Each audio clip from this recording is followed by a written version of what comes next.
blessed and we are so glad to be in the house of the Lord. Amen? And we're excited to listen to the word of the Lord. Okay po yan? Amen. Ngayon po umaga pong ito, again, magandang umaga po sa bawat isa at talagang maalinsangan. But again, ngayon pong umagang ito ay dadako po tayo sa pag-aaral ng salita ng Diyos. We will be opening a new message series entitled Distracted, Staying Focused in this Busy World. So hilingan ko po kayo, kung meron po kayo mga Bible, buksan po natin ang ating mga Bibles, the book of Luke, chapter 38, Luke chapter 10, reading from verse 38 to verse 41.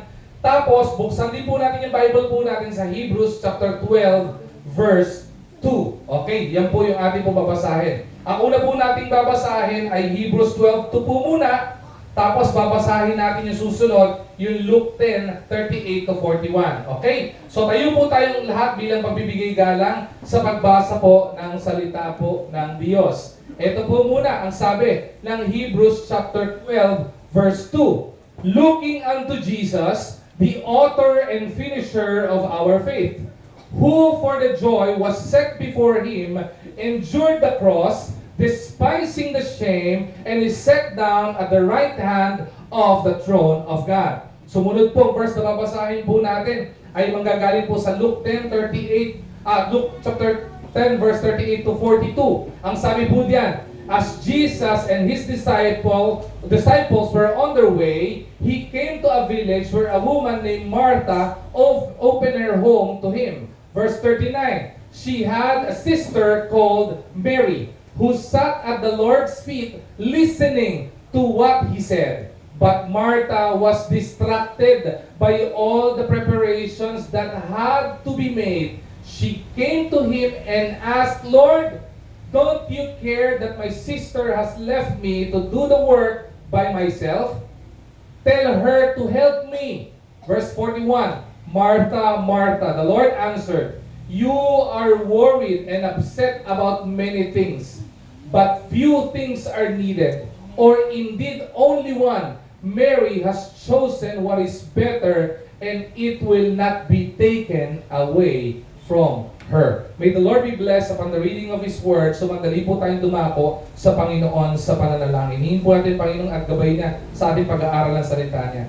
Panginoon namin dakilang Diyos, marami pong salamat sa kabila po Panginoon ng alinsangan ng panahon, sa kabila po Panginoon ng bagyo, sa kabila po Panginoon ng sama ng panahon, kami ay binigyan mo ng pagkakataon at napakagandang pribilehyo para kami po Panginoon ay makadako sa iyong bahay-sambahan, para kami po Panginoon ay sumamba, magpuri, at kami po Panginoon ay katagpuin mo. Salamat po Panginoon sa binigay mong passage sa amin na aming pag-aaralan at pagbubulay-bulayan. Dalangin po namin Panginoon, mangusap po Panginoon kayo. Kumilos po Panginoon kayo sa gitna ng pag-aaral ng iyong salita. Please Lord God, don't allow any distractions that will distract us Panginoon. Ngayon sa daling ito, allow us Lord to focus on your word and the message, Panginoon, na gusto mo ihayag na maihayag, Panginoon, sa likod ng pulpitong ito at matutunan namin. Itago niyo po sa inyong likuran. Kayo po ang maitaas sa pag-aaral ng iyong salita sa pangalan ng Jesus. Amen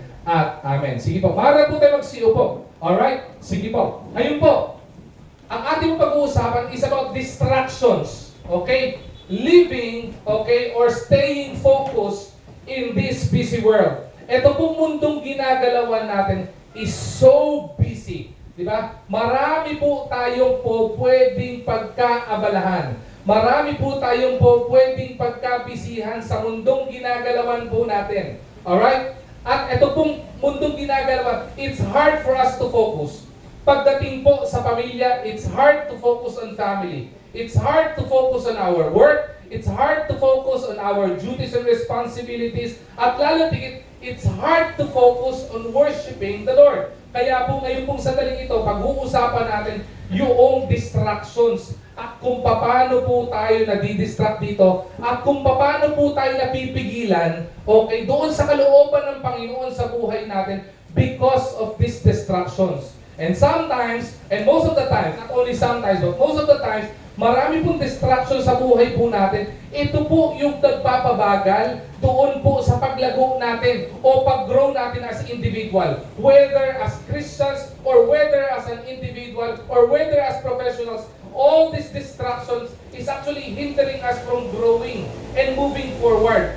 Kaya po sa pagkakataon po ito, pag-uusapan po natin is about distractions and ano po ang tinuturo ng Panginoon when it comes to distractions. At ang pag-uusapan po natin, paano po tayo mananatiling focused sa kabila po ng pwedeng pagkabisihan sa mundong ginagalawan po natin. Alright? Ngayon, pag-usapan po muna natin. As I was doing the study, pag-aaral po na ito, maniwala po kayo sa hindi, even I myself is distracted of so many things. Okay? There would be a lot of notifications na mga bagay-bagay na naghihinda sa akin to the point na it took me several weeks or 2 weeks before I finished ito pong message na pag-uusapan po natin na ito. Yung araw lang po na ito, it just took me 2 weeks para po ito ay pag-aralan. Bakit po? Yung totoo, kaya pong tabahuhin at kaya pong pag-aralan to ng isang araw, 2 araw. But believe it or not, even your pastor himself ay marami pong pinagdadaan ng mga distractions. Okay? At ang pag-usapan po natin, what are the common distractions in life? Ano po yung mga common na nakaka-distract sa atin o nakakapagwindang sa atin o nakakapagpaalis sa focus natin? Meron po 3 bagay akong nakita. Una, there would be mental distractions. Merong mga bagay na tumatakbo sa isipan natin na nakakapag-distract sa atin sa mga bagay o nakakapagpaalis sa focus natin sa kung ano man dapat natin pagtuunan ng pansin. Sumunod, there would be physical distractions. Okay? Mga physicality o kung ano man yung mga bagay sa pangangatawan natin na maaaring tayong madistract. Okay? Sumunod, ngayon may mga nadagdag na. There would be virtual distractions. Okay? Tingnan po muna, isa-isahin po muna natin yan. Bigay lang po ko ng mga ilang halimbawa dito sa mga distractions na ito. When it comes to mental distractions, ano po yung mga common diyan? Common sa mga mental distractions would be this: the promise of tomorrow. Diba? The promise of future. Pag iniisip natin yung mga dadating, okay, sa mga nagtatrabaho dito, iba sa atin, yung mga, sino po dito yung mga malapit na sa retirement? Ibig sabihin, 2 taon, 5 taon na lang, mag-retire na kayo. Sa trabaho po yan, si tatay po. Okay, welcome po sa church time. Okay, retirement. Minsan kapag pa-retire ka na, pagka yung mga final years mo, iniisip mo na, ano bang gagawin ko sa retirement? Diba? Iniisip mo, magkano kaya makukuha ko sa aking retirement? Saan ko kaya gagamitin ito? Sometimes it becomes a distraction. Before I proceed with the distractions, maniwala po kayo sa hindi, marami pong distractions sa mundong ito, hindi naman po mali. Diba? Marami pong nagdi-distract sa atin sa mundong ito, hindi naman po karamihan dito ay mali. Karamihan nga po dito ay maganda. Opo, kaya lang po natin pag-uusapan ito kasi may mga bagay po tayong dapat pagbigyan ng tuon o pagbigyan ng pansin at a specific time and a specific place na meron po tayong ginagalawan. Kaya po, minsan pagkakataon ito, the promise of tomorrow. Diba? The promise of future. Iba sa atin, while we are at church, mentally, we are distracted because of the promise of the future. Bakit? Anong oras na po? Ngayon po ay alas 9:56 o 9:56. The promise of the future, mamayang alas 12. Ano kaya ang lunch natin? Diba? Iba sa atin, nadidistract tayo dan. Diba? Lalo nung panahon na may nagluluto pa dito sa ilalim natin, nung ilalim natin restaurant dyan, pag nagluluto na po ng pagkain, naaamoy na natin, nagmamadali na po ako sa preaching. Bakit po? Kasi nakikita ko yung mga member natin, pantulot na. Iniisip nila, ano na ba o-orderin ko? Sisig ba? Di ba? Squid ba? We've been distracted of so many things. Mindset, di ba? The future vacation. Iniisip natin yung bakasyon, iniisip natin yung weekend. Sa mga nagtatrabaho, iniisip natin, kapag ka nagtatrabaho tayo, tingnan niyo pa kung makaka-relate po kayo dito Normally, ang trabaho ay 8 to 5 o kaya 8 hours ang trabaho. Di ba? Apart from kung kayo ay mag-overtime. May mga pagkakataon, pag lumalapit na yung trabaho mo, doon sa pag-clock out mo, bakit parang bumabagal ang oras? Alam niyo bakit? Kasi most of the time, you are looking at the right side of your computer, tinitingnan mo yung may clock. 3 minuto na lang. Diba? 2 minuto na lang, 1 minuto lang. And you become distracted, imbis na magagawa mo yung dapat mo pang gawin, hindi mo magawa because you've been distracted of time. Mental distraction. The truth of the matter, we miss our own and the full beauty of potential of the present because of this distraction. Diba? Namimiss natin yung beauty ng kasalukuyan dahil sa mga bagay ng distractions na gumugulo sa atin. Diba? One mental distraction would be pursuit to perfection. Iba sa atin, sobrang pagdidesire natin na tayo ay maging successful, sa sobrang pagiging desire natin na tayo ay sobrang gumanda ang buhay. Anong nangyari sa atin? We become distracted of these things. Sumunod, regret of yesterday. Diba? Iba sa atin, mental distraction po ito. Kaya nga po, di mo ba may paalala ang Panginoon? Forgetting those things which are behind, di ba? Sabi ng Bible, bakit po? Kasi po, yung mga regret natin sa buhay, yung mga past experiences natin, sometimes it distracts us and it actually holds us back from moving forward. Di ba? May mga tao, hanggang ngayon, hindi pa rin nila mapatawad yung kanilang sarili, kaya hindi pa rin sila makapag-move forward. Again, that would be distractions in life. Okay?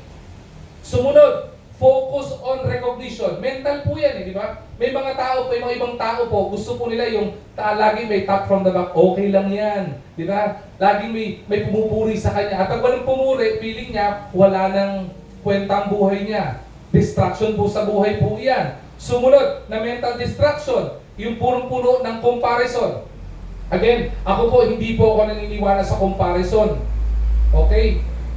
Even I myself, I don't want to compare my children to other children. I don't want to compare our church from other churches. Mahirap po kasi yun. Bakit? It becomes a distraction in life. Diba? Iba po sa atin, yung mga bagay na pagkukumpara natin, imbis na makapag-focus tayo sa pag-focusan natin, napupunta tayo dun sa mga bagay na mga nakikita natin, mga kahinaan, nakikita natin, mga kinukumpara natin, nakikita natin yung ating mga sarili po nating mga, sabihin natin, mga setbacks sa buhay po natin. Those were several mental distractions. Sumunod, meron po mga physical distractions. Ano po yung mga physical distraction? Nandyan po ang pera. Money can be a distraction sa buhay po natin. Totoo, money is the root of all evil. Tama po ba yun? No, money is not the root of all evil. Love of money is the root of all evil things. Okay? Totoo, maganda po may pera. Sino po dito ayaw may pera? Diba? Kung ayaw nyo, bigay nyo na lang kay Pastor BJ. Pwede yan. Okay yan, diba? O kaya sa akin, tatanggap po ako niyan. Wala pong sino man dito ang ayaw ng pera. And the Lord gave us the blessing of money for us to use it, di ba? And use it for God's glory. Binigay po ng Panginoon yan. But the problem, money can be a distraction in life. Maniwala kayo, physical yan. Sumunod, di ba? Relationship. Physical relationship can be a distraction. Hindi po ba? Sino po dito kapag nag-away kayo mag-asawa, pagpasok nyo sa trabaho, okay kayo? Kahit na sabihin nyo, yung problema, iwanan nyo sa bahay nyo, di ba? May problema kayo sa pamilya, may problema kayo sa mag-asawa, pag napapasok ka sa trabaho, isang tabi mo yung problema. Wala pong magsasabi na hindi kayo maaapektuhan kapag may problema kayo sa relationship. Kapag meron kang kaaway, maniwala ka sa hindi, kahit sobrang dami mo ng kaaway, apektado ka pa rin kapag alam mo, ikaw ay nakadiscourage ng isang tao. You will still be affected. You will still be distracted. Diba? Relationship with friends, relationship with family, relationship with your, sabihin natin, classmates, co-workers, diba? Relationship with other people. Okay? Those can be distractions. Regular routine can be distraction. Yung mga bagay na regular na ginagawa mo na, pagising mo ng umaga, diba? Diba? Punas ka ng muka, hilamos ka, toothbrush ka, breakfast ka, coffee ka, pasok ka sa office, di ba? Mag-lunch ka, sabit ka ng report, uwi ka. Regular routine. Subukan mo na i-divert ng konti yung routine na yan. Maniwala po kayo sa hindi, maraming mga tao hindi kaya yon. We've been distracted because of routines in life. Okay? Sumunod. Ito, medyo hold tayo ng konti dito. Papaliwanag ko ng konti dito. Even the church, specifically, religion can be a distraction in life. And when it comes to faith, even religion can be a distraction in our faith. Bakit po? Kaya po sa church po na ito, hindi po natin tinuturuan na tayo ay maging relihiyoso. Di ba? We don't teach religiosity in this church. What we are teaching in this church is for us to worship the Lord. What we are teaching in this church is for us to love the Lord. Hindi po natin tinuturo ang religion. Kasi po, pagka po religion ang pinag-usapan, napakalaking distraction po niyan. Kaya nga po may mga ibang relihiyon, nagpapalakihan ng church, nagpapagandahan ng church, nagpapagandahan ng facility because they just focus on religion. We don't focus on religion. What we focus on is our relationship with the Lord. There's a difference between the two. Why? Because religion, believe it or not, wala pong magsasabi sa banal na kasulatan that religion will bring us to the Lord or will bring us to heaven. Wala pong magsasabi. Ang maliwanag na sinasabi po ng banal na kasulatan, sabi ng Bible, sabi ni Jesus Christ Himself, I am the way, the truth, and the life, and no one cometh unto the Father but by me. Jesus Christ was talking. Wala pong sinabi doon, at kahit i-challenge ko po kayo, wala po kayong makikita sa Bible na magsasabi na ang mga Baptist o mga Christian ang mapupunta sa langit lang. Wala po. It is but relationship and our faith to the Lord that will bring us to heaven. Kaya maniwala po kayo sa hindi, religiosity and being religious can be a major distraction sa buhay po natin. Okay? So don't be distracted by religion. Don't be distracted. And to tell you honestly, maniwala kayo sa hindi, maaaring hindi nyo narin sa ibang pastor to, pero sasabihin ko po sa inyo. You know what? Noong Revival Sunday po natin, we are focusing on ministry. We are focusing on serving. Di ba? Pag mag-encourage tayo one another, tutok tayo dyan. May mga advertisement pa tayo for the opening of ministry opportunities in this church. But I tell you, ministry can also be the distraction. Pastor talaga, papaniwanag ko po yan in a while. Okay? Sumunod po. Ngayon po, may nadagdag. Ang common na nadagdag po ngayon ay virtual, sabihin po natin, distractions. Ano po yung mga virtual? Virtual distractions are, sabihin natin, mga temporal na bagay, maaaring it seems it's real, but it's not. Paliwanag ko po, na-andyan po ang media. Na-andyan ang social media. We've become so distracted when it comes to social media. Sa may mga phones po dito, sa may mga Facebook o social media account, hindi niyo po ba alam na meron po may mga notification sa ating mga mobile phones? And every time there would be a notification on our mobile phones, we become distracted. Subukan ko po. Hindi ko hawak ang telepono ko, nagre-record eh. Magpadala po ako ng isang message sa GC po natin sa church. May magno-notify po siya, tutunog yan. Anong common tunog? Ting! Di ba?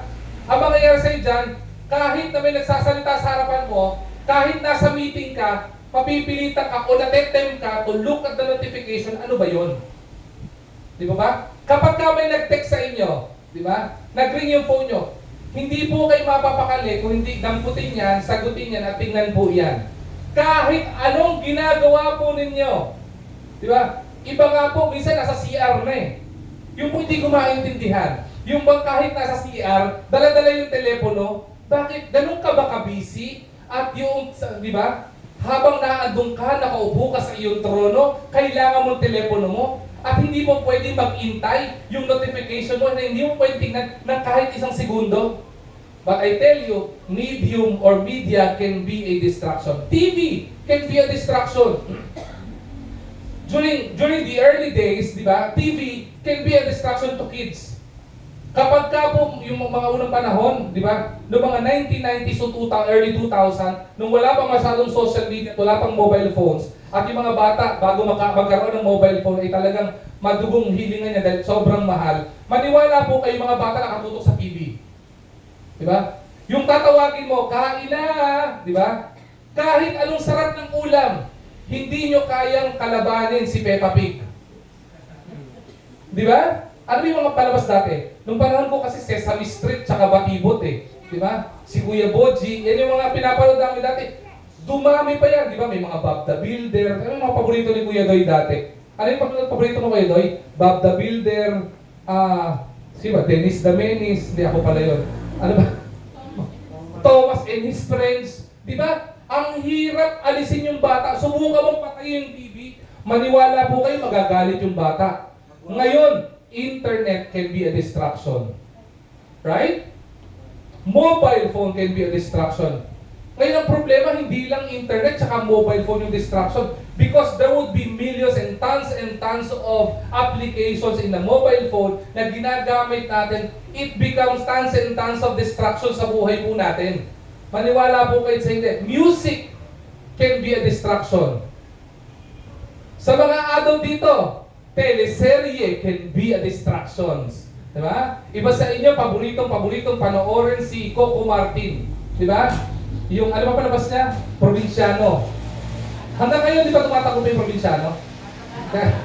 Hindi, joke ko lang kayo. Alam ko naman yun. Diba? Paborito ni Ate Joyce yung Batang Quiapo eh. Diba? Sabi niya, love, si ano nasa Batang Quiapo? Talaga? Nasusubaybayan mo? Oo. Kasi iba na po kami ng trip ngayon. Si Ate Joyce ang gusto niya Batang Quiapo. Eh, na-influensyahan niya ako ng mga Korean telenovela. Tuwan-tuwa ako sa mga Korean telenovela. Diba? Yung panonoorin mo, yung ano yung cha-cha something. Kakatapos ko lang sa Netflix nun eh. Diba? Yung mga Korean comedy, nakaka-distract yan. Maniwala po kayo sa hindi. Kahit po yung pastor nyo, nasisira ang testimony ko dahil dyan. Bakit po? Minsan may trabaho po ako, nasa office ako, naka-online lang ako eh. Kailangan panuuri ko yung next episode. Hindi, nagtatrabaho ko. Kalokohan. Hindi ka nagtatrabaho, nanonood ka. Oh, sorry sa mga boss ko. Peace tayo, okay? Di ba, nagiging distraction po sa atin yan eh. Di ba? Yung may mga sinusubaybayan kang teleserye, yung pagdating ng alas 7, alas 8 ng gabi, alam mo yun na yung oras, maniwala ka, kailangan alas 6 pa lang, kumain na yan. Di ba? Dapat alas 7, nako, nakaupo na sa table yan. Hindi niya magugulo si Lola at si Lolo pag nanonood na sila ng mga teleserye. Lalo na pagdating sa hapon. Di ba? Yung mga nakakaiyak na mga teleserye. Yan. Mga bagay na, it becomes a distractions in life. Di ba? Newspaper. Yung news, nakaka-distract. Isa po sa pinakamalaking distraction sa akin ng news, alam niyo kung ano? Sabi ko natin, may bagyo ba? Nagtanong ako kahapon. Isipin niyo po yun ha. Ganito po ako ka-delay pagdating sa news. Nagtanong kay Ate Joyce, love, may bagyo ba? Alam ko, oo eh. Pati si Ate Joyce, delayed din eh, no? Tapos nag-check siya. Sabi niya, love, pero may bagyo, napapalibutan tayo ng 5 bagyo. Talaga? Na-distract ko nun eh. Kinabahan ako eh. Nag-isip kagad ako, babaha kaya sa amin? Punta kagad ako sa Marikina River Live. Gano'n ba kataas sa Marikina? Kasi pag nag-second alarm, nagkakatubig na sa amin eh.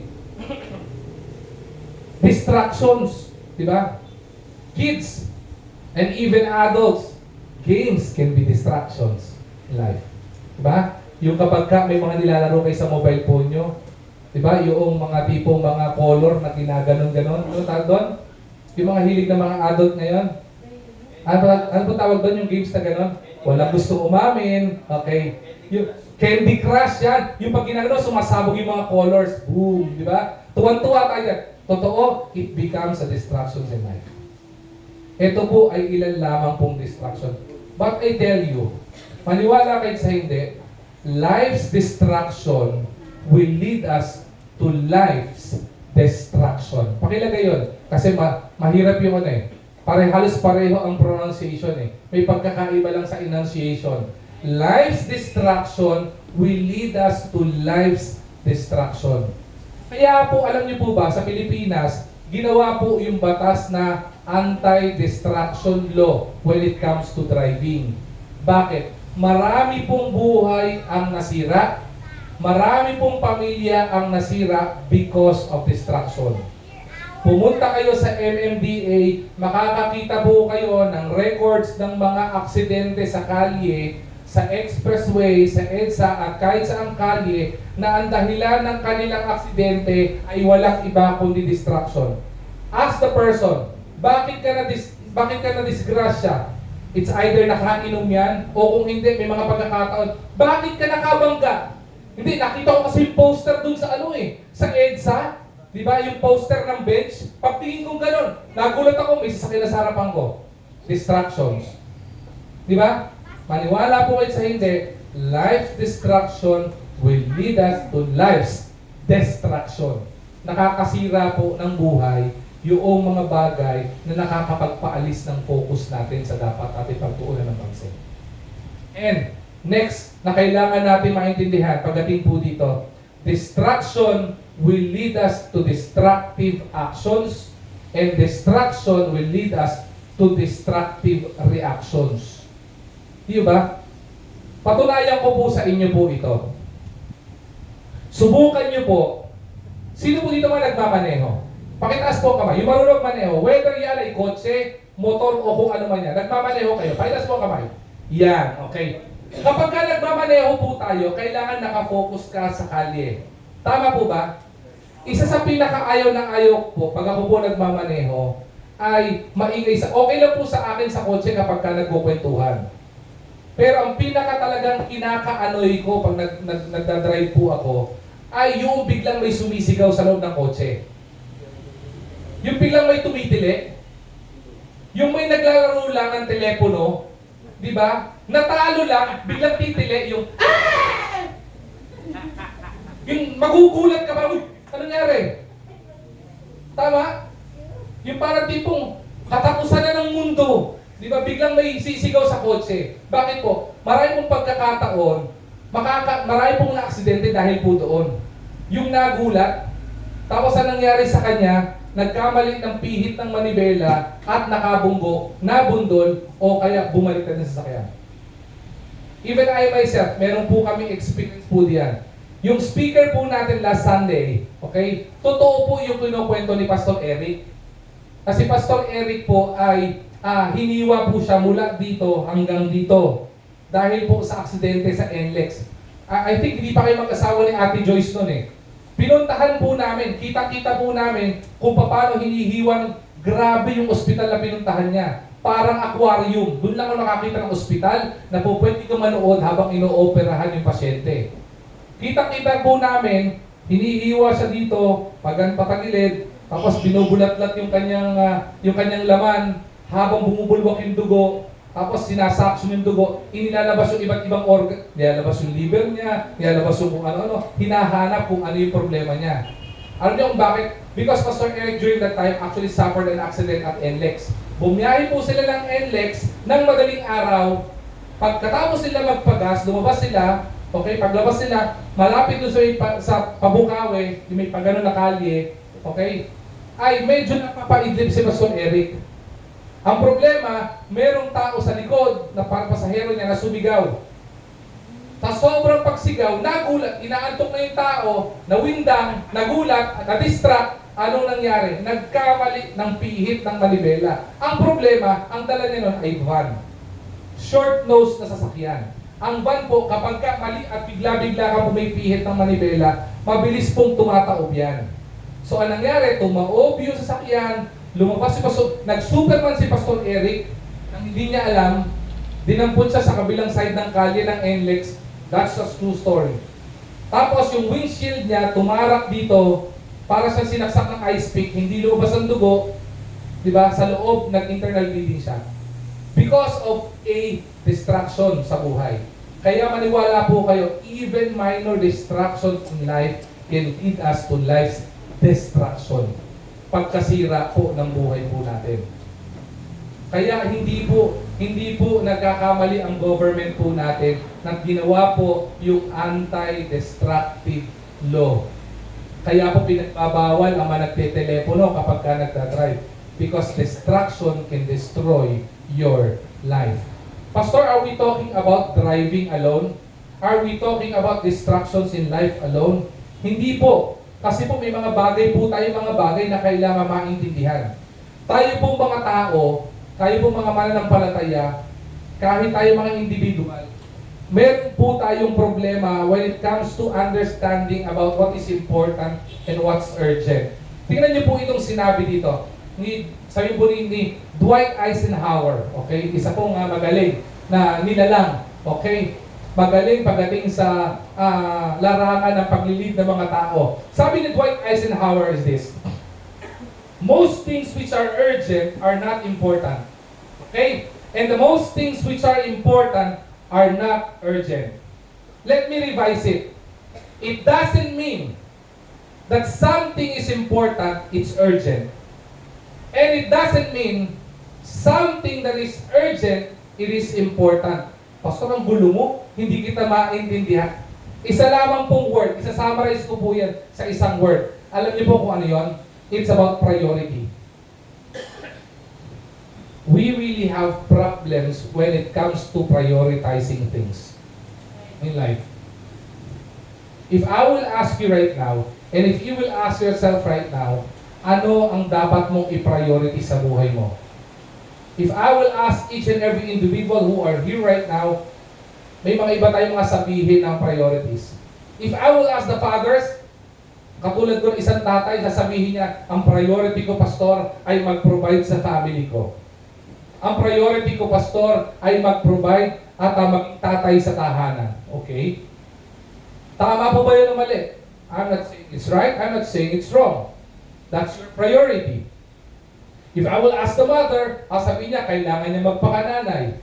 Diba? Ngayon, in this world, in this busy world we are living in right now, where everything is expensive, diba? Gasolina, mahal, diba? Kuryente, mahal, diba? Tubig, mahal, diba? Ang problema na lang, minsan, yung mga relasyon na lang ang mga hindi nagmamahal. Diba? But the truth of the matter, sa sobrang dami ng nagtataasan ngayon, may pagkakataon, asawa, yung lalaki, yung nanay, nagtatrabaho na rin. My question is it bad for you to provide for your family? I'm not saying it's wrong. Because that's biblical. We need to provide for our family. But my question is that the right priority na dapat i-prioritize mo? Because if not, I've seen a lot of family that was broken because of wrong priorities in life. I've seen marriages fall down because of wrong priorities in life. I've seen individuals haven't been successful because of wrong priorities in life. I've seen so many people, di ba? Ang daming pera, lumago business, okay, di ba? Naging magaling, sobrang naging successful when it comes to their industry where they are in. Pero pag tingin mo, hindi masaya. Alam niyo bakit? Isa lang lagi yung binagbabagsakan, wrong priorities in life. But I've seen so many people, hindi naman ganun, hindi ganun karangya ang buhay, hindi naman ganun hindi sila ganun kayaman, di ba? Walang negosyo, pero pag tingin mo, ang saya ng buhay. Nakita mo ba kayo ng ganun? May mga pagkakaiba na pwede natin tingnan doon eh.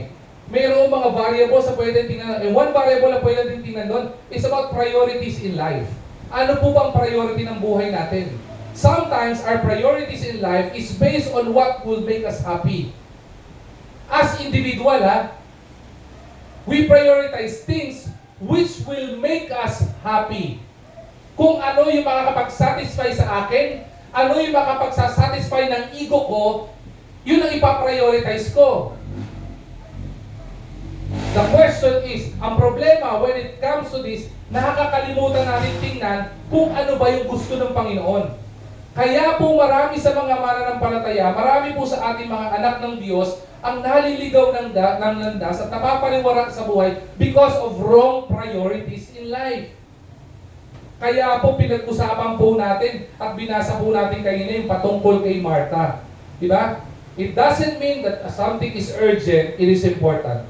And it doesn't mean it's important, it's urgent. Meron po kami may pag-uusap pagkakataon nito, Pastor BJ. Pastor, ano pong gagawin natin dito? Ang tanong ko sa kanila lagi ay ganito, is it important? Do you think it's urgent? Diba? Kailangan ba yan? Importante ba yan? Kasi kung titingnan po natin lahat ng bagay, kung ibabasa sa pansarili natin, lahat ng bagay importante. Hindi ba? Sa akin bilang tatay, importante sa akin asawa ko. Importante po ba yon? Right? Yung mga anak ko, importante sa akin. The church is important to me. God is important to me. Iba-iba tayo yung binabasihan ng importance sa buhay natin. Priorities in life.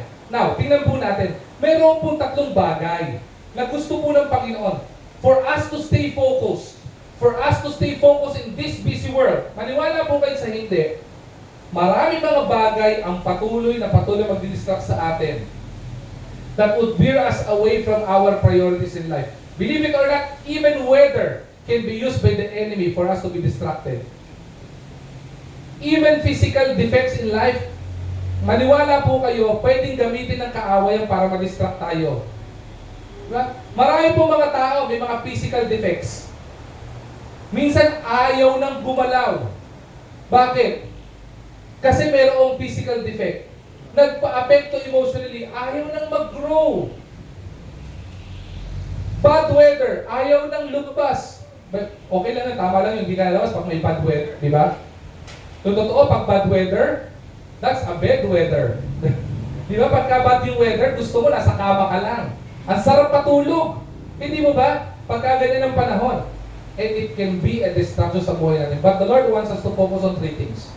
Tatlong bagay lamang po ang gusto ko po i-discuss sa inyo. Unang bagay ay ito. God, okay, wants us to focus on, una, listening to God.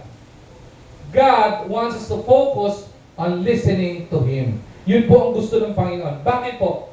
Ano po ang sabi ng verse na binasa po natin kanina? In Hebrews chapter 12 verse 2, ang sabi po diyan,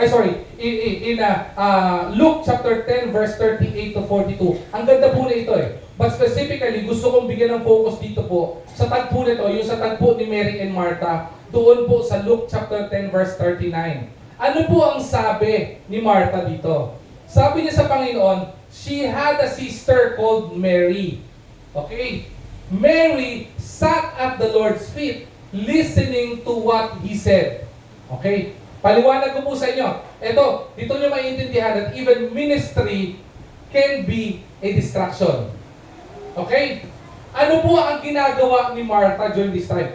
Para magkaroon po kayo ng background dito sa story ni Mary and Martha, during this time, the disciples of Jesus Christ, including Him, were actually going from different places. Pumupunta po sila sa iba't ibang lugar, nag-share sila ng gospel ng Panginoon, okay? They're allowing the people to experience the miracle of Jesus Christ. Ganun po ginagawa nila until they went to the house of Mary and Martha. Okay? Pagdating po nila dito, the specific goal of God, okay, of Jesus Christ, is for Him to share the love of God. To outpour yung kanyang compassion doon sa pamilya na ito. Pagdating po niya dito, ang nangyari, si Martha, okay, siya yung babae na mapag-asikaso. So ang ginawa ni Martha, pinapasok niya ang Panginoong Hesukristo kasama yung mga disciples. Sabi niya, come over. Okay? At ang ginawa ng Panginoong Hesukristo, umupo siya sa isang upuan and He began sharing stories. He began sharing the love of God. He began sharing yung compassion niya sa mga tao. He began sharing about the work of the Lord on earth. Pinapakita niya, sinasabi niya mga bagay-bagay. He began sharing the plan of God sa buhay nila, sa pamilya ni Mary and Martha. Okay? And Martha was at the back doing a lot of things. Anong ginagawa ni Martha? She is preparing food. Diba? Piniprepare niya yung lugar, ang dami niyang pinagkakaabalahan, pinagkakabisihan. At anong ginawa niya? Sa sobrang busy ni Martha, di ba? Nakita niya yung kapatid niya, si Mary, nakaupo sa paanan ni Hesukristo. Attentively, nakikinig siya sa bawat sinasabi ni Jesus Christ sa kanya. Ano ang nangyari kay Martha? Lumapit siya sa Panginoong Hesukristo. Ang sabi niya, Panginoon, meron po akong kapatid. Ang pangalan po niya ay Mary. Nakaupo siya dyan. Hindi po ba niya ako tutulungan?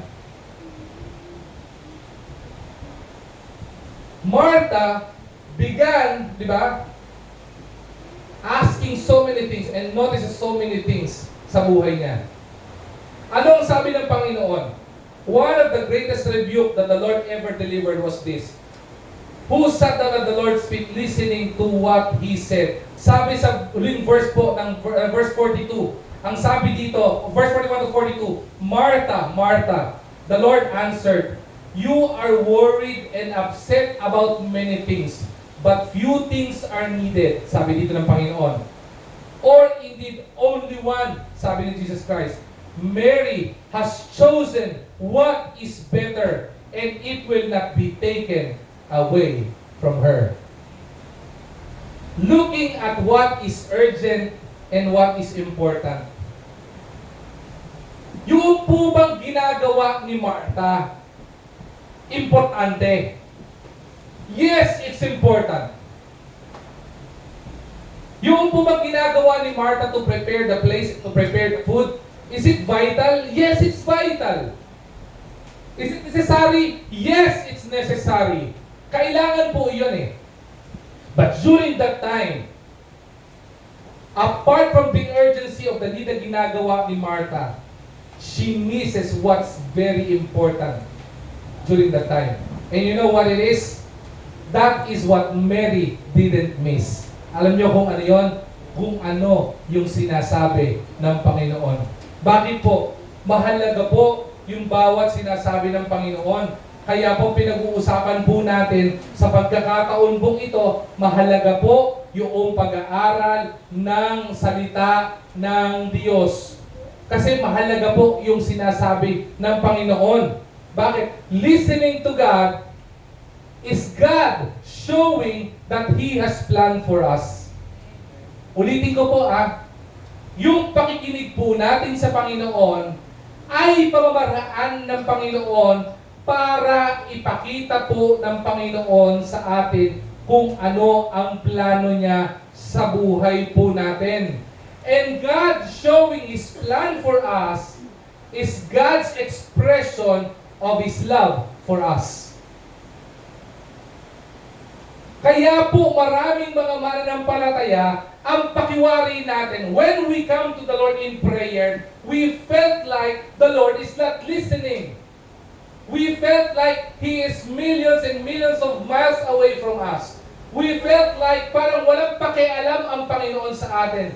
We often think like tayo ay pinanghihinaan ng loob kasi parang hindi tayo binibigyan ng pansin ng Panginoon. But the truth of the matter, God cares for us so much. If only and only if we are just listening to sa bawat words na binibigay ng Panginoon sa atin. And that is what Mary didn't miss. Naintindihan niya na may gustong ibahagi ang Panginoon sa kanya na hindi niya po pwedeng ma-miss. At ang sabi dito, and that is God's plan or God's showing His plan for us is God showing or expressing God's love for us. Yung totoo, sobrang mahal po tayo ng Panginoon. Naniniwala po ba kayo doon? Do we really believe that God loves us so much? Pakisabi nga po sa katabi nyo, kapatid, mahal ka ng Panginoon. Sobra. Di ba? Sobra kang mahal ng Panginoon. Lalo digit kung naririnig mo lang kung gaano kanya kamahal. The truth of the matter, even in relationships, pag tinanong mo yung husband, mahal mo ba yung wife mo? Ang sasabihin ng husband, I love my wife. Pag tinanong mo yung wife, mahal mo ba yung husband mo? Of course, I love my husband. Many times, paulit-ulit na sinasabi ng husband sa wife niya, yung wife sa husband niya na mahal niya. Pero dahil may mga bagay na distraction na nakaka-distract sa kanya, hindi niya napapakinggan yun. Totoo po ba yun? Maniwala po kayo sa hindi. Subukan nyo, sabihin ni tatay kay nanay, mahal na mahal kita. Di ba?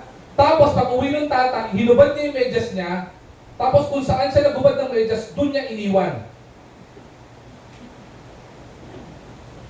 Ano mangyayari? Away yan. Sasabihin ng asawa, hindi mo ba kayang ilagay? Yung isushoot mo na lang yung medyas doon, oh. Diba? Kailangan ba bang ibaba ng anak mo yung lagayan ng lagayan ng labahan para ilagay mo yung medyas mo? Diba? Tingnan niyo maigi yung situation, ha? Mahal po ba nung asawa, nung husband yung wife? Yes! Sinabi ba ng husband na mahal niya yung wife? Yes! Ano nangyari? Bakit na-miss yung sinabi? The wife failed to listen that his husband loves him so much because of one distraction. Alam niyo kung ano? Yung medyas na madumi na iniwanan sa labas. Right? We often fail to listen how much God loves us so much because of our distractions in life. Believe it or not, iba sa inyo, subukan nyo mawalan kayo ng trabaho. Wag naman, no? Subukan nyo mawalan kayo ng trabaho ngayon. Mabibigi ka. Ngayon ko lang nalaman, ang pagkawala ng trabaho nakakabingi. Bakit po? Subukan nyo, pag na-depress kayo, ayaw nyo magsalita, ayaw nyo may kausap kayo, gusto nyo nakatago lang kayo. Tama ba? Pagka may problema kayo pinagdadaanan, gusto nyo nakaupo lang kayo, nakatulala kayo, at wala kayong kausap.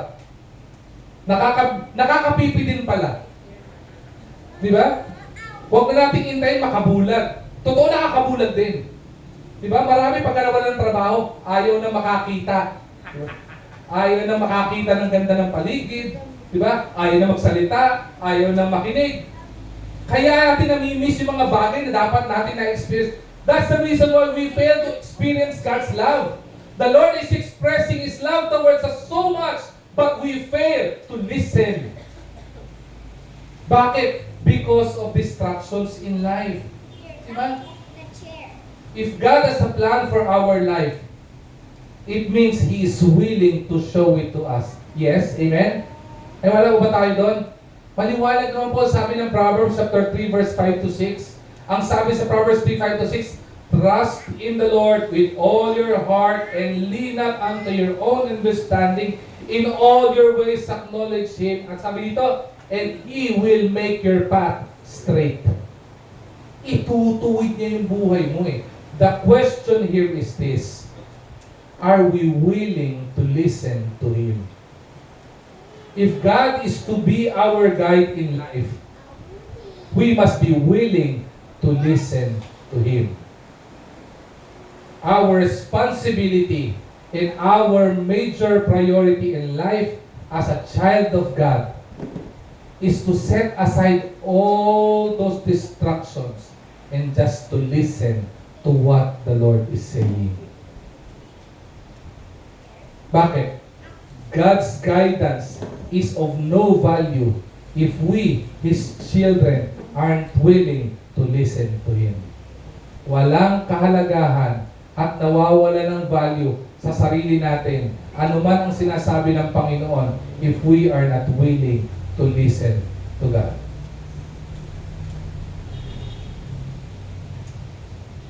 We fail to experience God's love. Not because God doesn't love us. We fail to experience God's love because we fail to listen to His voice. Kaya sabi dun sa tagpo ni Mary and Martha, sabi ng Panginoon Jesucristo kay Martha, Martha, mayroong isang bagay na importante kay Mary na hindi mo matatanggal sa kanya. When I was looking doon sa word na listening dito, diba? Nung sinabi po ito sa wikang Griego, okay, the book of the New Testament is written in Greek. Pag tingnan niyo po yung salita po na listening to God sa Griego, ang translation po nito ay hindi lamang po basta nakinig. Hindi lamang po basta pinakinggan. Ang paliwanag po dito, Mary lend her ears to God. Mary focused on what the Lord is saying. Mary was excited and enthusiastic and attentive to what the Lord is saying. What I'm trying to say is that when Mary sat down on the floor at the feet of Jesus Christ, he is actually looking up at the Lord and saying to Him, without verbally expressing what He is saying, Lord, speak up. I'm listening.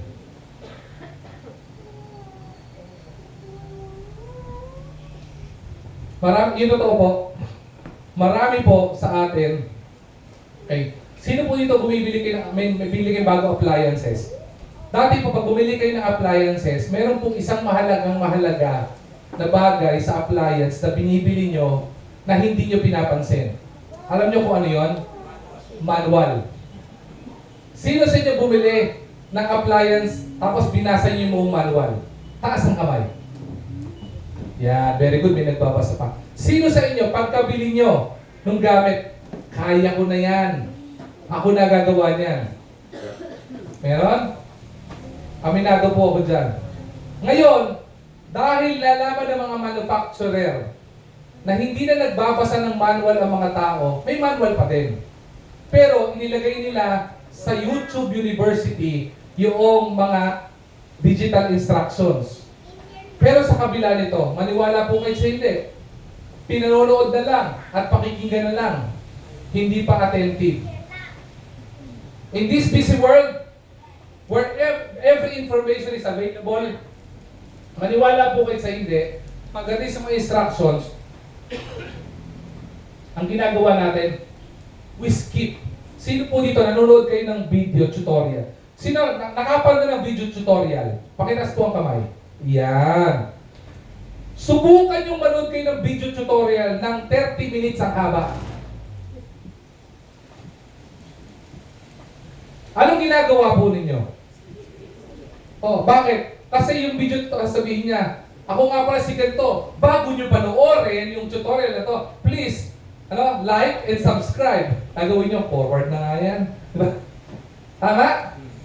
Ang problema, hindi lang doon. On the middle of the instruction, ginagawa yung, ang tagal naman, dami sinasabi. Forward, forward, forward. Pagdating sa dulo, hindi mo na-accomplish yung dapat mong gawin kasi pinorward mo ng pinorward yung tutorial. Tama?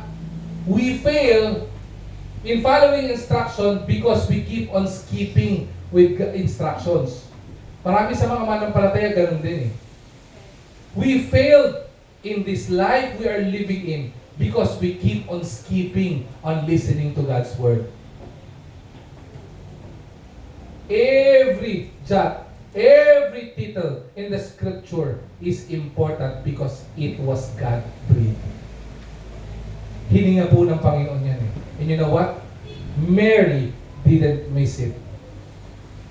Mary was in front of Jesus Christ listening to every word na binibigay ng Panginoon sa kanya. Alam niyo kung bakit? Because she doesn't want to miss anything that the Lord will be saying. Bakit? Alam niya, mahal siya ng Panginoon. Gusto niyang ma-experience kung gaano siya kamahal ng Panginoon as the Lord is trying to express His love for us. In this busy world, we fail to listen. That's the very main reason why God wants us to focus on listening to God. Pangalawa po, the Lord wants us to focus on looking to God. Ano po sabi ng Hebrews chapter 12 verse 2? Sabi ng Hebrews chapter 12 verse 2, looking unto God, sabi dyan, or looking unto Jesus, the author and finisher of our faith, who for the joy was set before Him, endured the cross, despising the shame, and is set down at the right hand of the throne of God. Sabi po dito, meron po ilang gustong bigyan ng pansin po dito. Una, yung pong looking unto Jesus. Okay? Or looking unto God. Sumunod po yung faith. Or author of faith. Sumunod po ay finisher. Okay? Sabi po dito, He was the author and He was the finisher of our faith. Para maintindihan po natin yan, balikan po natin sa original na lengguwahe. Sa Griego po, yung salita pong looking, okay, ang translation po niyan ay aporaw. Okay? Sa Griegong salita, ang looking ay aporaw. Ano po ibig sabihin nun? Sabi ng iba, aporaw? Ano raw? Aporaw. Okay? Ano pong ibig sabihin nun? Meaning, turn your eyes away from other things and then focus on something else. Aporaw. Kaya sabi ng Panginoon dito, looking unto Jesus, the Lord is asking us to turn away from distractions in life and look unto Jesus. Why? Because He is the author and finisher of our faith. When it comes to authorship, ang Griego pong salita po dyan na ginamit ay archegos. Ang ibig sabihin ay pioneer and leader. Ibig sabihin, siya ang nagsimula, siya ang nagtatag, siya ang nag-pioneer, siya ang tagapanguna. So, ibig sabihin, Panginoon ang tagapanguna. Wala po tayong pananampalataya kung hindi po ginawa at pinangunahan ng Panginoon ang pananampalataya. We will not experience how to trust the Lord if Jesus Christ is not the author or He didn't author faith in our life. And without faith, there is no hope. Christians, we are hopeless, we are helpless without faith. And we are hopeless and we are helpless without Jesus Christ. You know why? Because He is the author and He is the finisher of our faith. Paliwanag ko po mapaikli yung author and finisher. Kung yung author ay pioneer at leader, siya ang gumawa ng pananampalataya. Okay? Bakit may finisher? Ang finisher, tagapagtapos, di ba? Pagtatapos. Bakit po may faith? Ano po bang ibig sabihin ng faith? In Hebrews chapter 12 verse 1, ano ibig sabihin ng faith? Ang faith po is the evidence of things hoped for, the evidence of things unseen. Ang tawag po dyan ay pananampalataya, faith. Ibig sabihin, in Tagalog, kahit hindi mo nakikita, hindi mo nararamdaman, it doesn't suffice the five senses of our lives, pinaniniwalaan mo, ibig sabihin pananampalataya. Ang tawag dyan. Tama po ba? Paliwanag ko po Ang Panginoon Jesucristo po ba nakita po natin? Hindi. Nahawakan? Hindi. Naamoy? Nalasahan? Ano bang senses natin? 5 yun, di ba? May namiss ba ako? Ha? Na ano? Natikman. Parang pangit yung natikman. Sige, natikman. 5 senses po yun Hindi. But that doesn't mean, it doesn't suffice the 5 senses ng buhay natin. That doesn't mean God did not exist. And because we believe God exists, even though it doesn't satisfy the 5 senses, ang tawag po dyan ay faith. Pananampalataya. Okay? Ang sayo po dito, kung siya yung author, bakit may finisher? Alam niyo po, the greatest hope of a Christian is for us to be done with our faith. Talaga, Pastor, the most awaited thing ng isang mananampalataya is for us to see Jesus Christ face to face. Bakit? Kasi pag nakita na po natin ang Panginoon mukaan, hindi na po mahalaga yung faith.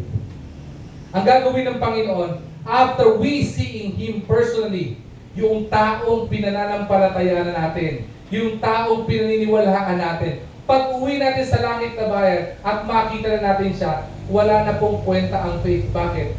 Buburahin ng Panginoon ng faith because faith becomes a reality to you already. Bakit? Kaharap mo na yung author ng faith Kailangan po bang manampalataya? Nahahawakan mo na. Pwede mo nang i-shaken sa Panginoon. Pwede mo nang akbayan ng Panginoon. Pwede mo nang kausapin ng Panginoon. Pwede mo nang tanungin ng Panginoon. Personal Di ba? He is the author and finisher of our faith. He is the perfecter of our faith. He would complete our faith. Lord, you complete me. You complete my faith. Bakit? Hindi ko na kailangan kasi yung pruweba ng pananampalataya ko sa iyo, napatunayan ko na dahil nakita kitang mukhaan. Kaya ang sabi ng Panginoon, focus on looking unto God. Bakit? Bakit po ba ganito ang bagay na ito? Bakit po sinasabi ng Panginoon for us to keep on looking to God? Alam niyo po ang background ng Hebrews chapter 12? The background of Hebrews chapter 12 is that the early Jewish Christians or the first century Jewish Christians, during this time, they were being persecuted. They were being pushed back. Okay? They were being discouraged. Okay? They were being, sabihin po natin, they are being teased by people. Kaya nga po nauso yung ictus fish eh. Alam niyo ictus fish? Alam niyo kung bakit merong ictus fish? The history of ictus fish is it's an identity of a Christian. Pero that would be a symbol as a hidden identity of Christian. Because during that time, if you will be, sabihin natin, if you will be known to be a follower or worshiper of Jesus Christ, you will be persecuted. Remember during the time of Paul, one of the greatest apostle, di ba? Anong ginawa ni Paul? Paul was the great persecutor of Christians. Ang gagawin sa mga Kristiyano during this early time, pag ikaw na lamang Kristiyano, dadaling ka sa plaza, pagbabatuhin ka, ipe-persecute ka. Ang masakit po dito, because of the great persecutions of the followers of Jesus Christ, a lot of Christians, okay, turned their back away from the Lord. Technically, they were abandoning their Christian faith to the Lord because of persecution. Sipin niyo po yun ha, yung po'y nakakalungkot at tagpo dito. Noong panahon po nito, yung mga mananampalataya, karamihan sa kanila, they were going underground. Bakit po? Nagtatago sila as they worship. Hindi po katulad ngayon. Ngayon, we can freely worship the Lord eh. You go to a specific church, you worship the Lord, you sing unto the Lord, you sing praise to the Lord, you worship the Lord, you lift up your hands to the Lord, walang aawat sa iyo eh. Dito, hindi mo pwedeng gawin yun. At para lang ma-identify mo yung fellowship ng mga Christian, ang gagawin nila, uupo sila sa sahig, isusulat nila yung fish. As sabihin na, pag sumulat din ng fish yung isa, ibig sabihin, magkapatid kami sa panampalataya, buburahin nila yon. Bakit? Because if somebody sees it, and they would be identified as followers of Jesus Christ, again, they will be persecuted. At marami po mga mananampalataya during this time, they abandoned their Christian faith.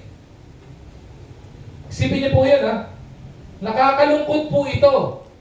Because sabihin natin, the new generation of Christians, di ba? The 20th generation of Christians, meron pa po ba dito kung nagsasuffer ng persecution when it comes to faith? Pastor, I've been persecuted by my parents. I tell you, comparing the persecution of the Christian during the early Jewish Christianity in the first century, maniwala po kayo, napakababaw niyan. Bakit? Binabato ka ba ng nanay mo at tatay mo para nila mag-church? Opo, pastor. Binabato po ko ng pinggan. Bakit? Maghugas ka muna bago ka mag-church. Oh, pasalamat ka nga eh. Maghuhugas ka lang bago mag-church. That time, hindi ka po pwedeng ganun. Dati, pag nag-church ka, babatuhin ka ng bato hanggang sa mamatay ka. Ganun yung persecution during that time. And Christians fall back. A lot of Christians fall back and a lot of Christians abandon their Christian faith. Marami sa kanila tumalikod sa pananampalataya dahil sa persecution na yon. And I tell you, ngayong panahon ito, marami mga mananampalataya, they abandoned their Christian faith because of distractions. Marami mga mananampalataya, tumatalikod sa Panginoon dahil sa problema ng buhay. Marami mga mananampalataya, nagkaroon lang ng bagyo, tumatalikod na sa Panginoon eh. Diba? Nagkaroon lang na sa mga pakiramdam, tumatalikod na sa Panginoon eh. Nagkaroon lang ng kakulangan sa pangangailangan, tumatalikod sa Panginoon. I tell you, during the early times of the Jewish Christian, sila pinapatay during that time. And a lot of them are helpless. A lot of them are hopeless. A lot of them are abandoning their faith. At sabi ng Panginoon, the greatest encouragement the Lord ever delivered, looking unto Jesus, the author and finisher of our faith. Ang sabi dito, bakit? Who for the joy that was set before Him, endured the cross. He died on the cross for my sins and yours. Sabi dito, despising the shame. Sipin nyo, ang Panginoong Jesucristo tagapagligtas natin, may kasalanan ba siya nung pinako sa krus ng Kalbaryo? He doesn't even sin. He performed a lot of miracles. Patay, binuhay. Bulag, binigyan ng paningin. Yung hindi makapaglakad, pinatayo ng Panginoon nakapaglakad. Yung may keto, pinagaling ng Panginoon. Yung pinanghihinaan ng loob, pinalakas ng Panginoon.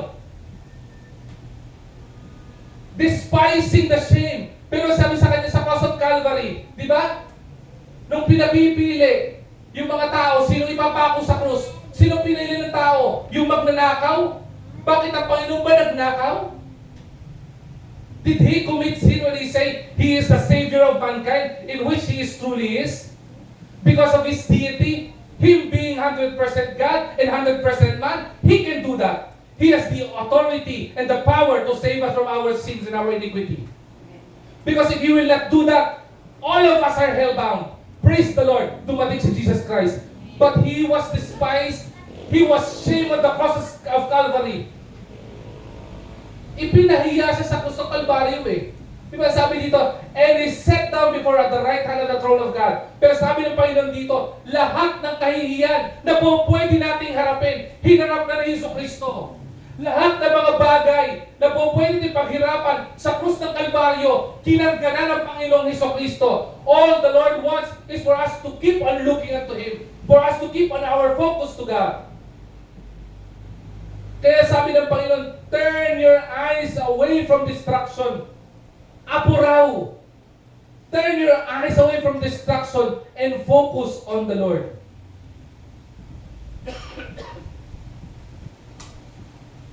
A lot of Christians fail because we fail on looking unto Jesus. Let me ask you, who among the disciples have walked on water? Sino? Sino po? Peter. Did he walk on water? Tao ba? Alam niyo, mga Bible story dito, alam niyo, di ba? Peter walked on water. But what's the reason why he started sinking while walking on water? What Peter failed to do? Anong nangyari?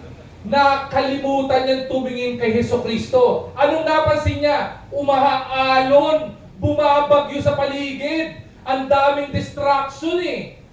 Diba? Ano nangyari? And then, Peter start sinking. At sabi niya, Lord, help me. Tulungan mo po ako, Panginoon. Ano ginawa ng Panginoon? With His love and compassion for His disciple, He grabbed the hand of Peter. The truth of the matter, kung titingnan nyo sa mga Bible scholar, sabi ng mga Bible scholar, hindi lang dapat si Peter ang nakapaglakad. If the disciples of Jesus Christ actually have 100% faith like Peter on Jesus Christ, they would also walk on water. We fail to move forward because we fail to look at Jesus Christ, who is the author and finisher of our faith. But we focus more on our distractions. A lot of Christians are discouraged because we fail to look unto Jesus, who is the author and finisher of our faith. A lot of Christians are depressed. A lot of Christians are down. A lot of Christians are discouraged because we fail to look at Jesus Christ.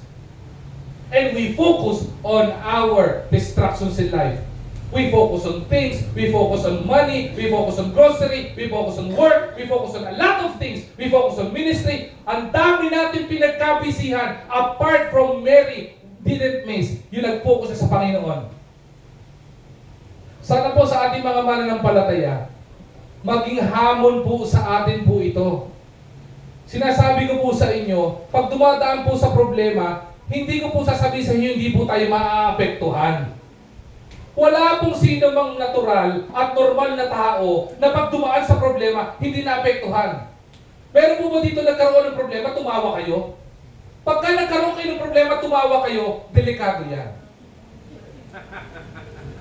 Malamang dapat tayong tumawag sa mandaluyong. Di ba? Yung may problema ka, tumatawa ka, sinasabi mo, maglilibre ako! Bakit? May problema ako! Di ba? Pagka may nanlilibre, may problema, di ba? Diyan ako magdidikit. Di ba? Meron po ba kayo nakita na wala ng trabaho? Sabi niya, dahil wala na akong trabaho, yehey! Wala akong sahod, yehey! Magpapasamyupsan ako! Di ba? Meron bang ganon? Wala. Bakit? maapektado tayo ng problema. Kaya nga sinabi ng Panginoon hey, anak, Peter, Peter, look at me. Bakit? Yung totoo, when Peter looked at God himself alone at bumalik siya sa pagtingin sa Panginoon, apart na hawak na ng Panginoon ng kamay niya, anong nangyari sa kanya? He started focusing on the author and finisher of his faith. Bakit? Ano nangyari pagkatapos nun? Do you think ang nagpaangat sa kanya sa tubig ay ang kamay ng Panginoon? Subukan po natin, ha? Mag-outing tayo. Gusto niyo yan? Amen. Outing tayo? Sa December, mag-swimming tayo sa Baguio. Gusto niyo yan? Parang ayaw natin. Subukan niyo to. Maglakad kayo sa tubig, hindi niyo magagawa. Right? Di lalo nang hindi mo kakayanin mag-agapay ng tao kapag ka nasa tubig ka. Totoo, kapag ka may hawak ang tao sa tubig, mas hindi ka makakalangoy. Lubog kayo pareho. Lulubog kayo pareho. Patunayan ko sa inyo, nagkaroon po tayo ng baptism and outing sa Bulacan. Okay? Sa kila Pastor Igor, sa resort kila Pastor Igor sa Bulacan. Si Pastor BJ, pinaturuan na mag-swimming. Ang ating pong lead pastor sa ating main church, si Pastor James, is a swimmer. He's a very good swimmer. At pagdating po sa Amerika, nasa States po sila, siya po ay lifesaver. Ibig sabihin, nakabantay sila sa beach, sila tumitingin kung sino yung nalulunod. Okay, sabi ko, sir, mahalaga po sa isang pastor na marunong lumangoy. Bakit po? Paano kung may miyembro kaming binaha? Paano po namin sila iligtas kung kami mga pastor hindi kami marunong lumangoy? Sabi ko, pastor, marunong po ako lumangoy. Ang problema ko po si Pastor BJ, hindi marunong lumangoy. Sabi ni Pastor James, compassionate as he is, sabi niya, sige, tawagin mo si Pastor BJ, turuan natin lumangoy. Tinuruan namin si Pastor BJ lumangoy. Di ba, dalawa yung pool doon? Hindi yung bago ha, yung kiddie ha. Yung isang malalim na pool nila, sa taas doon may maliit na kiddie pool. Kung saan tayo nag-baptize. I think sila nanay Nenet doon binautismohan Sabi ni Pastor James, o sige, dito ka muna. Dito ka muna sa mababaw. Si Pastor BJ, pag tumayo siya doon, malamang hanggang dito lang na yun. Tama, hanggang dito lang yun ha. Hanggang tuhod lang ata Kinalimutan mo na. Palalimin natin ng konti. Mga hanggang dito siguro ni Pastor BJ. Pamawa kasi ba ganito? Sabi niya, pagtayo, Pastor, malulunod ako. Tumayo ka. Sabi ni Pastor James, tumayo ka. Nagagalit si Pastor James Tumayo si Pastor BJ. Hanggang dito lang niya. Nalunod ka? Hindi po, Pastor. O sige, lumubog ka. Tinuturuan siya lumangoy. Tapos hanggang sa, siguro 130 minutes, tuwan-tuwa kami kay Pastor BJ. Yung sa kiddie pool, natatawid niya na. O sige, ganun. Sipa ka na, mas float ka lang pag ganun. Di ba maikli lang yun? Maikli lang. Sa mga nakapunta doon, nakatawid si Pastor BJ. Sabi niya, good! Sabi ni Pastor BJ, very good! Punta tayo sa malalim. Doon sa kabilang pool. Yung pool na yon, magmula doon sa kiddie pool, pababa yun Yung pool nila, from 4 feet going to 5 something feet or 6 feet yung pinakadulo. Dito kami sa 4 feet lang. Ano height mo pa sa BJ? Huwag mo sabihin kinalimutan mo din. Gagawin kita 3'11". 5'2". Kita mo, 5'2 yan. Diba? 5'2 si Pastor BJ. Nilagay namin siya sa 4 feet. So kung 5'2 si Pastor BJ, ang 4 feet sa kanya ay hanggang dito. Diba? So ibig sabihin, pag tumalo siya doon, makakatayo siya. Right? Sabi namin sa kanya, Pastor BJ, talon. Hindi po. Malulunod po. And believe it or not, naiintindihan po si Pastor BJ dahil di po marunong lumangoy. Namumutla po talaga siya. Sabi namin, kailangan niyang matuto. Si Pastor James, nando sa 4 feet. Para siyang tatay. Nakaangat ang dalawang kamay, sabi kay Pastor BJ, Pastor BJ, talon, talon. Si Pastor BJ nando sa gilid, hindi po. Hindi po. Apo.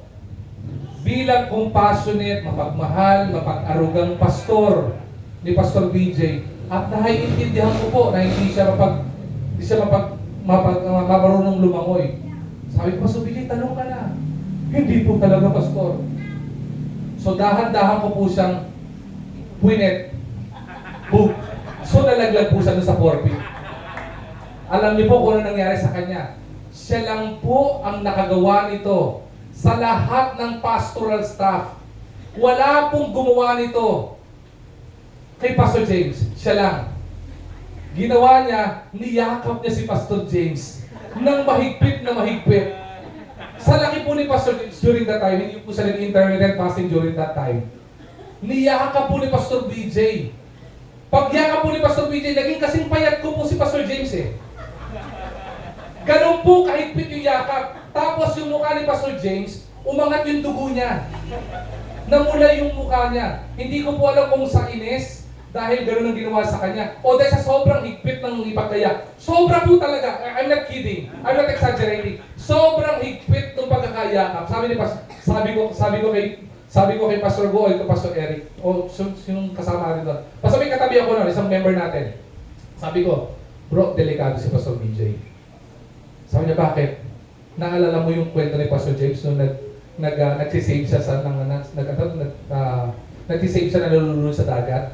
Bakit ano ba yun? Ang ginagawa niya, kapag hindi nagpa-follow yung tao sa command ng lifesaver, ang ginagawa niya, tinatadyakan niya. To the point na mawawala ng malay. Bakit? Kasi pag wala ng malay, yung katawan willing to abide. Kasi hahatakin mo na lang eh, di ba? Sabi ko, delikado si Pastor BJ. But believe it or not, Pastor James, our beloved pastor, is a black belter. Okay? Hindi po niya matadyakan si Pastor James. Kita ko po si Pastor James, pinasok niya yung kamay niya sa dibdib niya. Ay, alam ko susunod, itutulak niya si Pastor BJ. Ipinasok niya gano'n. Hindi alam ni Pastor BJ, tinutulak siya ni Pastor James, full force. Hindi po niya maitulak si Pastor BJ. At ang masakit, pareho silang palubog sa forfeit. Yun ang masakit doon. Sumisigaw si Pastor James, tumayo ka! Hindi ka malulunod! Sabi niya. Pareho tayong malulunod dito sa forfeit. Diba? Kahiya-hiya tayong pareho dito. Diba? Ang sinasabi ko po dito, just like Peter, hindi po yung kapit ng Panginoon yung nagpaangat sa kanya sa tubig. Alam niyo kung ano? Yung pagtingin niya sa Panginoon at yung pananampalataya niya sa Panginoon ang nag-angat sa kanya makapaglakad ulit sa tubig. Bakit? Kasi alam niya, kahawak niya ng Panginoon. Believe it or not, during that time, nung time na tinuturuan si Pastor BJ, di ba? Nung time yun, wala siyang faith na nagtuturo sa kanya. But the moment he had that faith kay Pastor James bilang teacher niya, nakatawid siya ng tubig eh. Pagtayo niya, ay opo, hindi ko pala kalulunod. Sipin mo yun, lahat ng mga miyembro na katingin sa'yo, forfeit lang yan eh. Right? Eh totoo yung dinaanan ni Peter, ang lalim nun eh. That's the Sea of Galilee. Lulunurin ka talaga doon. But sa Panginoon, walang malalim at mabigat na problema na hindi mo kayang lagpasan kapag ka nakatuon ang mata mo sa Panginoon. Kaya sabi ng Panginoon, anak, look unto me. Alam niyo ano po ito? This is a call to endure our faith. This is a call for us not to abandon our faith in God even though there will be problems in life. It is a call to focus on Jesus, the perfecter of our faith. Panghuli po, ito po yung pinaka-last. Sabi dito, focus on loving God. You know what? As Christians, we know that the most important thing in our Christian life is none other than God being part of our life. But I tell you, this is being said, we are easily lured away from focusing on what is important. We know God is important. Because of the distractions in life, we are easily lured away from this, from God. Daily living catches our attention. Notifications in life veer us away from focusing and loving God. And our mind wanders off a trail of distractions. Sobra daming distractions. Whether mental, whether physical, whether virtual, napakaraming distraction. Trying to think only about God is basically impossible. Totoo yun. Subukan yung isipin nyo lang ang Panginoon. Panginoon lang. It's impossible. Subukan nyo pong magkape sa umaga. At habang umiinom kayo ng kape, isipin nyo Panginoon lang. Maniwala po kayo, hindi nyo magagawa yun. Paghigop nyo ng kape, isipin nyo Panginoon. Ay, ang init. Di ba? Distract ka kagad eh. Ano ba to? Kulang ang sugar. Distract ka kagad eh. Tao ba? Sabayan pa, nagbukas ng umagang kay ganda. Walang pasok bukas. Tonto ay mga estudyante, di ba? Oh. Na-distract ka kagad eh. Even though we know the most important part of our life is God and we are to focus on God, it is impossible for us to focus on God. But you know what? The secret to permanent focus on God is to fall more and more deeply in love with Him. Paano? Kung gusto po natin focus tayo sa Panginoon, all we need to do is to fall deeply in love sa Panginoon. Ibig sabihin, ma-inlove ka ng malalim sa Panginoon. Paano po yun, Pastor? Tatlong bagay. Turn our focus from pain to God's love. Divert your focus from pain to God's love. Turn your focus from problems to God's love. Turn our focus from pressures of this life to God's love. Loving God with all our heart, mind, and soul. Katulad po ng sinabi ng verse dito. Ano sabi dito? Matthew chapter 22 verse 37, Jesus replied, "You must love the Lord your God with all your heart, with all your soul, and with all your," sabi niyan, mind. Ibig sabihin po niyan, we are to be deeply, deeply in love sa Panginoon. Malalim. Ano pong kinalaman nun? Doon sa pag-focus on loving God. Let us not underestimate the love of God. Alam niyo kung bakit? Because His love is everlasting and His love is unconditional. Wala pong pinipili ang mamahalin ng Panginoon. Hindi po niya sinisino. Hindi po porkit mayaman ka, ikaw ang mamahalin ng Panginoon. Hindi porkit maganda ka, ikaw ang mamahalin ng Panginoon. Hindi porkit pogi ka, ikaw ang mamahalin ng Panginoon. Kahit sino ka man, mahal ka ni Lord. Amen. Magnanakaw, minahal ni Lord. Mamamatay tao nga, minamahal ni Lord eh. Di ba? May kahinaan, may karamdaman, mahal ni Lord. Walang pinipili ang pagmamahal ni Lord. Reminder, and we need to remember, 1 John chapter 4 verse 19, we love God because He first loved us. Alam niyo, ibig sabihin to, we will not be capable of loving, and we will not have the capability and the capacity to love Him or other people if He will not be the author of love. If He did not love us, hindi po tayo magkakaroon ng pag-ibig at hindi tayo matututong umibig. The very main reason why husband learn to love their wives is because the Lord loved the husband first. Wife, the Lord loves you so much. That's the very main reason why you learn how to love your husband and your family. Church, we learn to love the church and the ministry. Not because of the look of the infrastructure, but we learn to love the ministry and we learn to love IBC Manila because God loves us first. Amen. Hindi po magkakaroon ng pag-ibig sa puso natin at hindi po tayo matututong umibig kung ang Panginoon hindi po pinaranas muna sa atin kung paano tunay umibig. Alam mo, sabi ng Panginoon dito, we are to focus on loving God. Because as we focus on loving God, we will experience the unconditional, everlasting love of God. Ano niyo po, anong gusto ng Panginoon sa atin? As we love Him, God wants our undivided attention. God wants us to enjoy being with Him. This is the very main reason why hindi po natin again tinuturo sa church natin na maging relihiyoso kayo. What we are teaching in this church is for us to learn how to worship the Lord.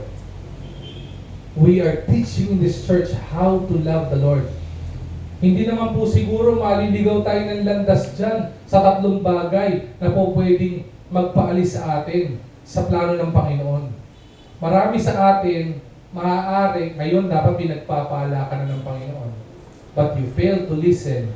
You fail to look at God. You fail to love God. That's the very main reason why you are in that deep situation right now. Malinaw naman po yung salita po ng Diyos eh. Totoo? Pumikit ka, ang dami mong parang distractions. Umupo ka sa upuan mo mamaya, sa pinaka-paborito mo upuan sa bahay mo, maniwala ka sa hindi, ang daming papasok ng kaaway sa distraction. Bayarin sa tubig, bayarin sa upa, problema sa trabaho, problema sa pamilya, lahat ng problema ibabato sa iyo. Diba? May malalaglag na ganito, may ganito. Ang dami mong mapapansin. Even at church, pikit ka, ang dami mong makikita mga kahinaan sa church. Whether nasa IBC Manila ka, na ganito itsura ng church, o nasa isang magandang church ka, ang dami mong makikita distraction. Yung katabi mo, madidistract ka. Yung audio, madidistract ka. Yung ilaw, madidistract ka. Yung pag-awit, madidistract ka. Ang daming distraction. But I tell you, yung mga distraction ng mga bagay na yan ang mga bagay na nakakapag-alis sa'yo at nakakapagpalayo sa'yo dun sa plano ng Panginoon sa buhay mo. Kaya sabi ng Panginoon, ang gusto ng Panginoon sa atin is to focus on 3 things. 3 bagay. Focus on listening to God. Focus in looking unto God, who is the author and finisher of our faith. At pinakapanghuli, let us keep our focus on loving God. Because the Lord wants our undivided attention. The Lord wants what the Lord wants to enjoy. Ma-enjoy natin yung presence ng Panginoon sa buhay natin. Set aside all the distractions of this world at harapin natin kung ano ang plano ng Panginoon sa buhay natin. Tumayo po tayong lahat. Let's pray. Panginoon naming dakilang Diyos, naniniwala po kami, Panginoon, that life's distraction will lead us, Panginoon, for us and our life to be destroyed. There would be a lot of times we have wrong and destructive actions and destructive reactions in life because of distractions, Panginoon. Lord, a lot of us fail, Panginoon, to pursue your plan and purpose for our lives because we fail to listen. We fail to look at you, Lord God, and we fail to love you. Thank you, Lord God, for the abundant blessing of your message. Because of this message, Lord God, of yours, we've been reminded, Panginoon, to keep on listening to every word, Panginoon, that you want us to hear. For us to keep our focus and to keep our eyes on you, O God, and for us to keep on loving you. Because worship to you, Lord God, is not about religion. It's not about being Christian. It's not about being Baptist. It's not about being member of this church. But loving you, Lord God, is focusing on your plan for our lives, Lord God. Because we understood, Panginoon, we've learned to love, Panginoon, because you first loved us, Panginoon. Lord, again, sana po Panginoon, yung bawat natutunan namin ay magamit namin sa paglago ng aming pananampalataya sa iyo. Again, we give you back all the praise and all the glory. In Jesus' mighty name we pray. Amen and amen.